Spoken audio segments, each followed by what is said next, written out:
আসসালামু আলাইকুম সুপ্রিয় শিক্ষার্থী বন্ধুরা, আপনারা কেমন আছেন? নিঃসন্দেহে মহান আল্লাহ তাআলার রহমতে অনেক অনেক ভালো আছেন। সামনে পরীক্ষায় কিছুটা টেনশন থাকাটাই স্বাভাবিক, তবে যে পড়াশোনা করে তার কিন্তু টেনশন কম থাকে। তো আজকে আমি আপনাদের বি ইউনিটের বিষয়ভিত্তিক যে জিকে গুলো আছে সেই বিষয়গুলো নিয়ে একটু আলোচনা করছি। আপনাদের যে 20টা জিকে থাকবে, এই 20টা জিকে আসলে কোন কোন সাইডে থেকে থাকবে আমরা কিন্তু সবাই তা জানি।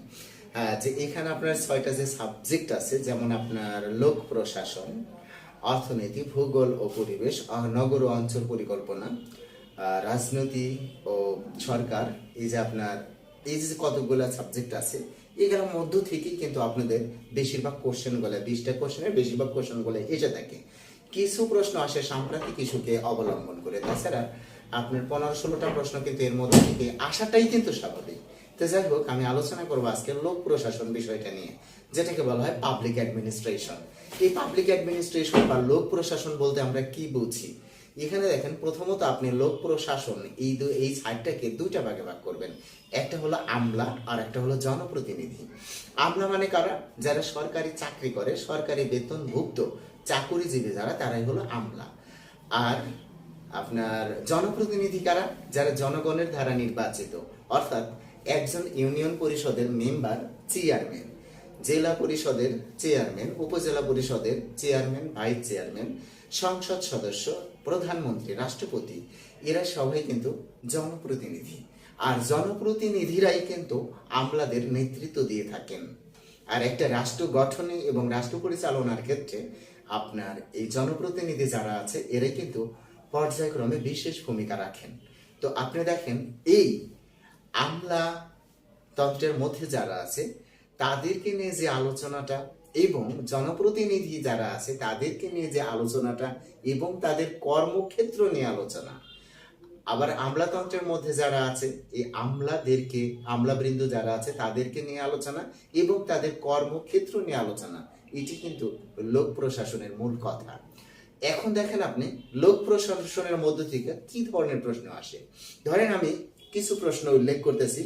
বিনিয়োগ বোর্ডের চেয়ারম্যানকে দেখেন, বিনিয়োগ বোর্ডের কোন জায়গার চেয়ারম্যান, সভাপতি, সেক্রেটারি সাধারণত জনপ্রতিনিধি যারা আছে তারাই কিন্তু হয়ে থাকেন, অর্থাৎ পরিচালনা করে সাধারণত জনপ্রতিনিধিরা। আপনি লক্ষ্য করেন, আপনাদের এলাকায় যে স্কুলটা আছে, স্কুলের যে ম্যানেজিং কমিটির সদস্য যারা আছে বা সভাপতি যারা আছে, সেক্রেটারি যারা আছে, দেখবেন সাধারণত এরা এলাকার জনপ্রতিনিধি, অথচ এরা স্কুলের মূল ভূমিকায় কিন্তু এরা কি করতেছে, স্কুলটাকে পরিচালনার ক্ষেত্রে যথেষ্ট সহযোগিতা করতেছে। প্লাস কলেজের ক্ষেত্রে চিন্তা করেন, ইউনিভার্সিটির ক্ষেত্রে চিন্তা করেন, প্রত্যেকটা ক্ষেত্রেই জনপ্রতিনিধি যারা আছে তারাই কিন্তু এখানে বিশেষ ভূমিকা পালন করে। তো আমরা যদি এখানে বলি বিনিয়োগ বোর্ডের চেয়ারম্যান কে, এখানে দেখেন বিনিয়োগ বোর্ডের চেয়ারম্যান প্রধানমন্ত্রী, মাননীয় প্রধানমন্ত্রী। আচ্ছা, এরকম বিনিয়োগ বোর্ডের চেয়ারম্যানকে, শুল্ক বোর্ডের চেয়ারম্যানকে, বা বিভিন্ন যে আমাদের ক্ষেত্রগুলো আছে এই ক্ষেত্রগুলোর চেয়ারম্যানকে, তো এই ধরনের প্রশ্ন কিন্তু আসতে পারে। তার মানে বিনিয়োগ বোর্ডের চেয়ারম্যানকে এটাই যে আপনার কমন তা না, এটা আপনাদের জাহাঙ্গীরনগর বিশ্ববিদ্যালয়ে ইতিপূর্বে এসেছিল। এছাড়াও এই রিলেটেড যে কোশ্চেনগুলো আছে বিনিয়োগ বোর্ড সম্পর্কে, এই প্রশ্নগুলো কিন্তু আপনাদের আসতেই পারে। যেমন বিনিয়োগ বোর্ড করা হয় কবে, মানে বিনিয়োগ বোর্ডটা কবে গঠন করা হয়, এই ধরনের বোর্ড যেগুলো আছে সেগুলো কবে গঠন করে, এটা 1 জানুয়ারি 1989। বিনিয়োগ বোর্ডের যে আগে যে নামটা ছিল, বর্তমানে নামটা কিন্তু কিছুটা চেঞ্জ হয়েছে। কত সালে চেঞ্জ হয়েছে, প্রশ্নটা কিন্তু ইম্পর্টেন্ট। এবং বিনিয়োগ বোর্ডের বর্তমান নাম কি, এটা হলো বিনিয়োগ উন্নয়ন কর্তৃপক্ষ। তো আপনি লক্ষ্য করেন, এই যে আপনার যে বিষয়গুলো, এইগুলোর মধ্যেই কিন্তু আমরা লক্ষ্য করতেছি লোক প্রশাসনের আওতায়। বাংলাদেশের কোস্ট গার্ড কোন মন্ত্রণালয়ের অধীনে? বাংলাদেশের যে আমাদের যে আছে বিজিবি, র্যাব, তারপরে আছে হলো পুলিশ বাহিনী বা সেনাবাহিনী, এটা কোনটা, মানে যে কোন বাহিনী বা কোন মন্ত্রণালয়ের অধীনে? আমরা জানি এই বাহিনীগুলো সাধারণত স্বরাষ্ট্র মন্ত্রণালয়ের অধীনে। তো এখানে আপনি লক্ষ্য করেন যে বাংলাদেশের কোস্ট গার্ড কোন মন্ত্রণালয়ের অধীনে। তো আপনার এখানে আসতে পারে যে সেনাবাহিনী কোন মন্ত্রণালয়ের অধীনে, তারপরে পুলিশ বাহিনী কোন মন্ত্রণালয়ের অধীনে, র্যাব বাহিনী কোন মন্ত্রণালয়ের অধীনে। তো এইভাবে কিন্তু প্রশ্ন আসতে পারে। তো আবার দেখেন, এই যে যে বিষয়গুলো, তার মানে আমরা দেখতেছি এই যে আপনার পুলিশ, র্যাব, ঠিক আছে, এরা সবাই কিন্তু সরকারি কর্মকর্তা, এরা সবাই সরকারি চাকরি করে। তো আপনার এই বিষয়গুলা বুঝতে হবে। আবার দেখেন, আমি বলতেছি বাংলাদেশের জাতীয় সংসদে বৈঠক আহ্বান ও ভেঙে দেওয়ার কর্তৃত্ব কার উপরে ন্যস্ত? এখন দেখেন, এই যে জাতীয় সংসদ, এই জাতীয় সংসদটা পরিচালিত হয় কাদের দ্বারা? জনপ্রতিনিধি দ্বারা, অর্থাৎ সংসদ সদস্যরা যারা আছে তাদের দ্বারা। আর কাদের দ্বারা? জনপ্রতিনিধি, অর্থাৎ রাষ্ট্রপতি, মাননীয় প্রধানমন্ত্রী, মন্ত্রী পরিষদ, সংসদ সদস্য, স্পিকার, ডেপুটি স্পিকার, এদের দ্বারাই কিন্তু আমাদের সংসদ ভবনটা কিন্তু কি হইতেছে? পরিচালিত হইতেছে, সারা দেশ পরিচালিত হচ্ছে। তো স্বাভাবিকভাবেই এখানে কিন্তু প্রশ্ন আসতেই পারে, বাংলাদেশের জাতীয় সংসদ এই বৈঠক আহ্বান করেন কে? এই বৈঠক ভেঙে দেন কে? এটা হলো রাষ্ট্রপতি। তো এরকম ভাবে আপনার যে এই সম্পর্কিত যে প্রশ্নগুলো আছে, রাষ্ট্রপতির সর্বনিম্ন বয়স কত রাষ্ট্রপতি হওয়ার জন্য, প্রধানমন্ত্রী হওয়ার জন্য সর্বনিম্ন বয়স কত, একজন সংসদ সদস্য হওয়ার জন্য সর্বনিম্ন বয়স কত, স্পিকার হওয়ার জন্য সর্বনিম্ন বয়স কত, স্পিকারের শপথ বাক্য কে পাঠ করান, এই যে ব্যাপারগুলো, এগুলো কিন্তু ইম্পর্টেন্ট। কিসের জন্য? এগুলো কিন্তু আমাদের জনপ্রতিনিধি সম্পর্কে আলোচনা হচ্ছে। আবার দেখেন, বাংলাদেশের সংবিধানে জরুরি বিধিমালা অর্থাৎ আইন সংক্রান্ত, তার মানে কি? এখানে সরকারি কর্মকর্তা যারা তারা এবং জনপ্রতিনিধি যারা তারাই কিন্তু আছে লোক প্রশাসনের ভেতরে। সুতরাং এদের সংক্রান্ত, যেমন আইন সংক্রান্ত, আইন রক্ষাকারী বাহিনী কারা? আইন শৃঙ্খলা রক্ষাকারী বাহিনী, পুলিশ বাহিনী আছে, র্যাব বাহিনী আছে, আর্মি বা সেনাবাহিনী আছে, নৌবাহিনী আছে, এরা কিন্তু, তাই না? এই যে এইখানে প্রশ্ন আসতেছে, বাংলাদেশের সংবিধানে জরুরি বিধানাবলী ন্যস্ত আছে কোন অনুচ্ছেদটিতে? জরুরি বিধানাবলী সংক্রান্ত অনুচ্ছেদ কোনটি? তার মানে জরুরি আইন সংক্রান্ত সেটা কোনটা? আমরা দেখতেছি সেটা হলো 141 অনুচ্ছেদ। আচ্ছা, তারপরে দেখেন এর মধ্যে কিছু কিছু জিনিস আছে, যেমন কিছু আপনার ফুল মিনিং, সংক্ষিপ্ত রূপ থেকে আমরা ফুল মিনিং টান দেই। LGED এর পূর্ণরূপ কি আসতে পারে?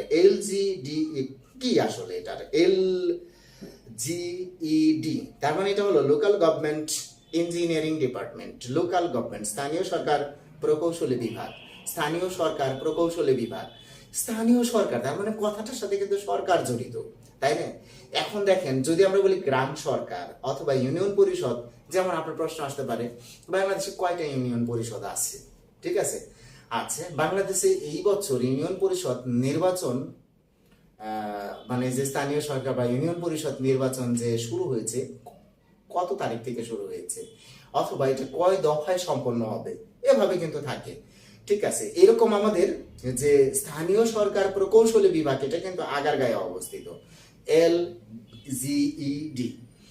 তারপরে দেখেন, এই রিলেটেড কোশ্চেন গুলো কিন্তু আমি মনে হয় আপনাদের লোক প্রশাসনটা কি, এটা মনে হয় আমি বুঝাইতে পারতেছি যদি আপনারা একটু মনোযোগ দিয়ে শোনেন। কতটুকু পারতেছি কতটুকু পারতেছেন সেটা বিচার্য বা বিচারের ভাটা আপনাদের উপরে রইল। দেখেন, বাংলাদেশ আনসার, আচ্ছা, ও বিডিপি এর প্রধানের পদবি কি? অর্থাৎ আনসার এবং বিডিপি এদের যে প্রধান, এদের পদবিটি কি? পদবিটা হলো ডিরেক্টর জেনারেল, ডিরেক্টর জেনারেল। আচ্ছা, এইখানে দেখেন আপনার যেটাকে আমরা বলি কি ডিজি, হ্যাঁ, ডিরেক্টর জেনারেল। তো এখানে দেখেন, তাহলে পুলিশ বাহিনীর প্রধানের ডিজিগনেশনটা কি আসতে পারে কিন্তু, ঠিক আছে? পুলিশ বাহিনীর ডিস্ট্রিক্ট প্রধান যে, তার ডিজিগনেশনটা কি আসতে পারে কিন্তু, তার ফুল মিনিংটা কি আসতে পারে। আপনার আসতে পারে এসপির ফুল মিনিং কি, হঠাৎ করে দিতে পারে এসপির ফুল মিনিং কি, পুলিশ সুপারিনটেন্ডেন্ট, তাই না? এসপি অথবা পুলিশ সুপার আমরা বলতে পারি। আচ্ছা, দেখেন, এই রিলেটেড কোশ্চেন গুলো আপনাকে বুঝতে হবে। আনসার ও গ্রাম প্রতিরক্ষার নতুন নাম কি? এই বাহিনীটা কিন্তু একটা নতুন নাম দিয়ে দিয়েছে, সেটা হলো বাংলাদেশ জননিরাপত্তা বাহিনী। আচ্ছা, এখন আপনি লক্ষ্য করেন যে আপনার এই সাইডে থেকে আসলে কি কি ধরনের প্রশ্ন আসে। হঠাৎ করে আসলো যে এখানে আমরা কিন্তু দেখতেছি আমাদের দুইটা জিনিস জড়িত, একটা হলো আমলাতন্ত্র আর একটা হলো জনপ্রতিনিধি। তো হঠাৎ করে আসতে পারে আমলাতন্ত্রের জনক কে, আসতেই পারে কিন্তু আমলাতন্ত্রের জনক কে। আচ্ছা, আমরা জানি এটা হলো ম্যাক্স ওয়েভার, আমলাতন্ত্রের জনক। তো এই রকম ভাবে দেখেন, আপনার যেমন র্যাব, এখানে বলা হলো র্যাব এর পদবি কি, র্যাব এর ফুল মিনিং কি, র্যাপিড অ্যাকশন ব্যাটালিয়ন। র্যাব এর প্রধান যে, তার এটা কি, এটাও কিন্তু ডিরেক্টর জেনারেল। তো আমরা এই বিষয়গুলো যদি আমরা খেয়াল রাখি এবং এই অনুসারে লোক প্রশাসনটা কি এই রিলেটেড কোশ্চেনগুলো যদি বলি, তাহলে আমরা কিন্তু বি ইউনিটের এই লোক প্রশাসন জায়গা থেকে আমরা কিন্তু সফল হব আশা করতেছি। তো আমাদের এইখানে এই যে আমি যে শীটটা আপনাদেরকে বারবার ঘোরায় ফিরে দেখাইতেছি, এই শীটের মধ্যে এই রিলেটেড আমাদের কোশ্চেন আছে, কোশ্চেন ব্যাংক বিশ্লেষণ করে 124টি। তো এইখানে 124টি যে প্রশ্ন আছে, আপনি বলতে পারেন এই 124টি সূত্র, ধরন, প্রশ্নের ধরন, এর মধ্য থেকে 2-4টা কমন পড়তে পারে, নাও পড়তে পারে, কিন্তু আপনি এই ধরন অনুসারে যদি বিশ্লেষণ করে পড়েন, আর সেটা যদি আপনি গুগলে সার্চ দিয়েও পড়েন, কোনো বইতে যদি এইভাবে সাজানো না থাকে, আপনি এই সময়ের মধ্যে সুন্দরভাবে যদি সাজিয়েও ফেলে দেন, তাহলে কিন্তু দেখা যাবে যে আপনি চমৎকার একটা স্কোর করবেন। অর্থাৎ এখান থেকে কাটা যাওয়ার তেমন কোনো সম্ভাবনা থাকে না, কিন্তু আপনাকে বুঝতে হবে ব্যাপারটা, বুঝে বুঝে আপনাকে পড়তে হবে। পড়লেই প্রথমে আপনাকে জানতে হবে লোক প্রশাসনটা কি। এটা যদি আপনি না বোঝেন, তো লোক প্রশাসন রিলেটেড জিকে কিন্তু আনসার করা সম্ভব না, এটা আপনাকে বুঝতে হবে।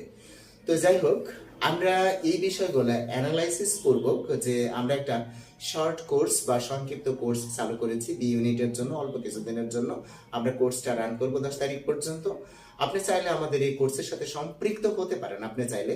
তো এই কোর্সটা সম্পর্কে জানার জন্য, বিস্তারিত বোঝার জন্য, আপনি যে ভিডিওটা দেখছেন এখন, এই ভিডিওর কমেন্টস বক্সে প্রথম কমেন্টসটা আমার, এই কমেন্টসে আমি লিখে দিয়েছি, এই কমেন্টসে আমি পরিষ্কার করে লিখে দিয়েছি এই বিষয়টা সম্পর্কে। আপনি চাইলেই বিস্তারিত জানতে পারেন এবং চাইলে আমাদের সাথে অ্যাড হতে পারেন। তো আমি আর অবশ্যই বিস্তারিত আলোচনা করব না, আপনাদের পড়াশোনার সময় নষ্ট করব না। আজ এই পর্যন্ত। সবাই ভালো থাকবেন, সুস্থ থাকবেন। আল্লাহ হাফেজ।